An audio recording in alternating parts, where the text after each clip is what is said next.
실제로 박쥐는 매우 다양한 바이러스에 감염되어 있습니다. 이 유전자 분석을 통해서요, 수백 종이 넘는 바이러스가 확인되었어요. 그런데 놀랍게도요, 정작 박쥐는 별 문제가 없어 보인다는 거죠. 안녕하세요, 김흥빈입니다. 혹시 박쥐하면 뭐가 떠오르세요? 코로나19 때문에 바이러스를 떠올리는 분들이 많을 것 같습니다. 맞습니다. 박쥐는 바이러스의 보유수주이기 때문에 미생물학적으로 아주 합당한 연상입니다. 그런데요, 정작 미생물학을 전공하고 있는 저는 거의 무의식적으로 기회주의자가 떠올라요. 박쥐에 대한 제 선입견 또는 편견이 만들어낸 이미지인 거라고 생각하는데요. 제가 생각하기에는 산타클로스를 철석같이 믿고 있었던 시절에 읽었던 이솝 우화 박쥐 이야기가 이런 인식을 만드는데 일조하지 않았나 그렇게 생각합니다. 잠시 추억 속의 박쥐를 한번 소환해 보겠습니다. 옛날에 날짐승과 들짐승 사이에 전쟁이 벌어졌다고 그러죠. 박쥐는 전세에 따라 유리한 쪽에 번갈아 붙으며 알랑드다가 결국 양쪽 동물 모두에게 배신자로 찍혀서 공공의 적이 되고 말았습니다. 어디에도 발붙일 수 없게 된 박쥐는 하는 수 없이 동굴에 숨어 지내며 밤에만 몰래 나다니는 외롭고 처량한 삶의 길로 들어가고 말았죠. 그래서 박쥐는 인간 세상에서도 배신의 아이콘이 되었답니다. 우세한 쪽에 붙는 교활한 기회주의자를 뜻하는 박쥐 같은 인간, 이런 관용어까지 만들어지면서 말이죠. 생물학 얘기가 좀 돌아와서요, 새처럼 날 수 있는 유일한 포유동물이죠. 그러니까 박쥐는 하늘을 날지만 깃털은 없습니다. 새가 아니니까요. 대신 이제 포유류의 앞발이 변해서 피부가 늘어나서 날개처럼 되어 있죠. 시각은 안 좋아요. 성대에서 초음파를 내보내고 반사음을 귀로받아서 거리와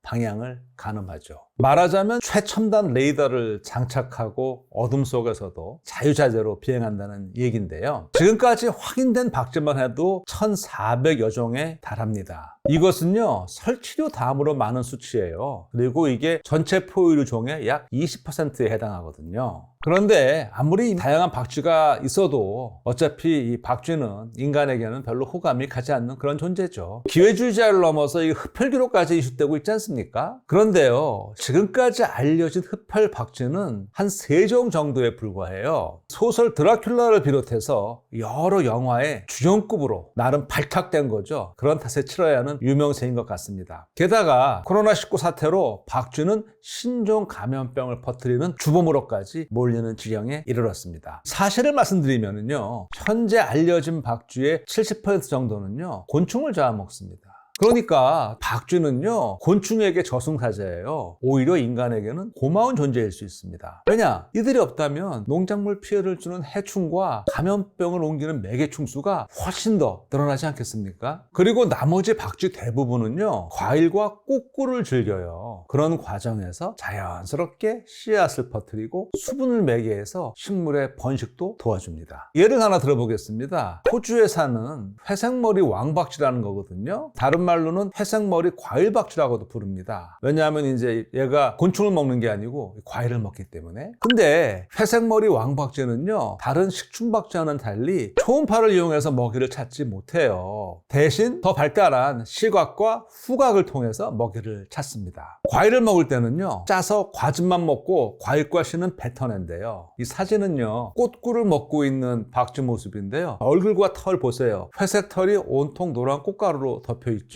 이처럼 박쥐가 수분을 매개하고 씨앗을 퍼뜨리는 아주 중요한 역할을 하고 있습니다. 그러니까 이 박쥐도 나름대로 자연 생태계를 풍성하게 하는데 한 몫을 톡톡히 하고 있는 것이죠. 물론 이런 우호적 측면이 다양한 바이러스의 보유숙주로서 인류 건강을 위협하는 요소를 줄여주는 건 절대 아닙니다. 실제로 박쥐는 매우 다양한 바이러스에 감염되어 있습니다. 이 유전자 분석을 통해서요, 수백 종이 넘는 바이러스가 확인되었어요. 그런데 놀랍게도요, 정작 박쥐는 별 문제가 없어 보인다는 거죠. 쉽게 말해서 무증상 감염인 것 같아요. 그러다 보니 자기는 해를 입지 않고 여러 바이러스를 전파하는 감염원으로 활동하는 보유숙주가 되어버린 것이죠. 어떻게 그렇게 진화했을까요? 우선 박쥐가 유일한 하늘을 나는 포유류라는 사실에서 한 가지 추론이 가능합니다. 중력을 이겨내서 하늘을 날려면 보행과는 비교할 수 없는 많은 에너지가 필요합니다. 그래서 박쥐는 신진대사를 아주 빠르게 해서 필요한 에너지를 충당하는데요. 그러다 보니 당연히 열이 더 많이 나겠죠. 체온도 올라갑니다. 제가 그 앞선 면역 영상에서 말씀드렸습니다만은 발열은 면역의 일종이기도 하거든요. 체온이 올라가면 면역 반응은 빨라지고 병원체의 생존 조건은 열악해집니다. 박쥐의 높은 체온이 많은 바이러스를 몸에 가지고 있어도 박쥐에게 별 문제가 없는데 나름 도움이 될 수 있겠다라고 추론해 볼 수 있어요. 나름 일리 있는 추론인데요. 박쥐와 바이러스의 무탈한 공존을 설명하기에는 턱없이 부족합니다. 그렇다면 이런 추론은 어떠세요? 우리가 이 면역하면은요, 침입자를 파괴 또는 제거하는 공격적인 기능이 먼저 떠오르잖아요. 그런데요, 사실을 알고 보면은요, 면역은 베타와 수용이라는 양가성을 띠고 있습니다.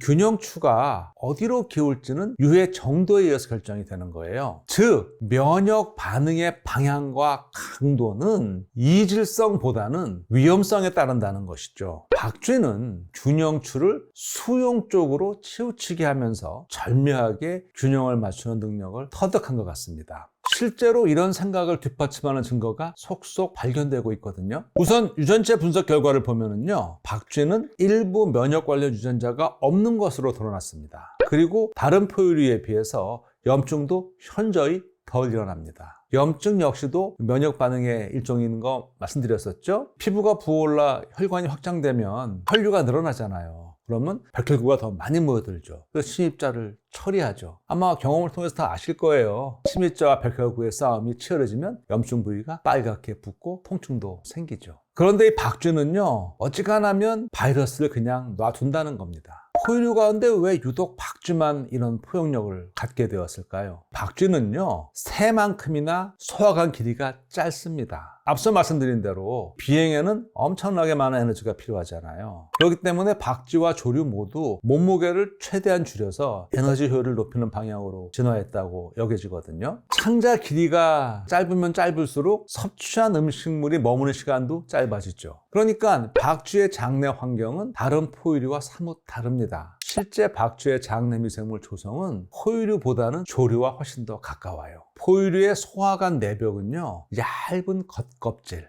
이걸 상피라고 부르거든요. 이 상피로 덮여 있어요. 상피는 물질 이동을 통제합니다. 이를테면 창작 속에 있는 영양소는 상피세포를 거쳐서 혈관으로 흡수되거든요. 이를 세포 횡단 수송이라고 불러요. 세포를 가로질러 간다는 것이죠. 포유류는 이 세포 횡단 수송을 통해서 창자에서 소화된 양분을 흡수합니다. 그런데요, 박쥐는요, 세포 횡단 수송 당연히 이용하고요, 다른 방법도 적극적으로 이용합니다. 세포를 통과하는 게 아니고요, 세포 사이에 있는 틈으로 물질을 이동하는 측세포 수송이에요. 측세포 수송은요, 채로 거르는 방식이에요. 그러니까 크기만 맞으면 상대적으로 빠르고 쉽게 더 많은 물질이 통과하죠. 소화관 길이가 짧아서 영양분 흡수 시간이 부족한 박쥐에게 측세포 수송은 제법 요긴할 것 같습니다. 그런데 보통 세상 이치가 그렇잖아요. 장점이 있으면 그만큼 단점도 있기 마련이잖아요. 측세포 수송 사용이 늘어날수록요, 각종 외부 이물질에 대한 노출도 그만큼 많아질 수밖에 없습니다. 그 결과 바이러스를 비롯한 다양한 미생물과의 만남이 잦아지죠. 그리고 길어지죠. 그렇게 되면서 박쥐 면역의 균형추가 점점 수용 쪽으로 쏠리게 되지 않았나, 이제 그렇게 한번 추정을 하거든요. 만약 박쥐가 수용하지 않았다면 수시로 면역 반응을 일으켜서 굉장히 살기 힘들었을 거예요. 이게 역설적으로요, 위기가 혁신의 토대를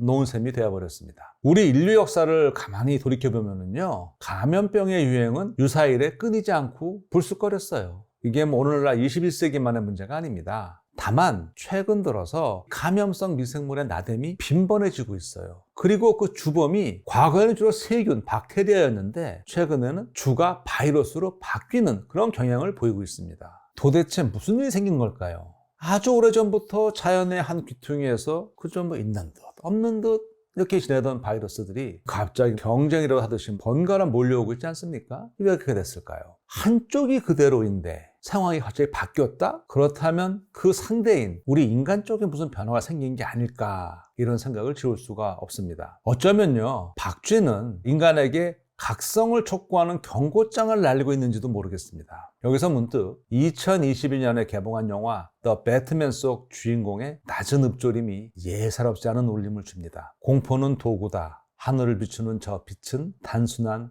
불임이 아니다. 경고다. 오늘의 응생물학은 여기까지입니다. 고맙습니다.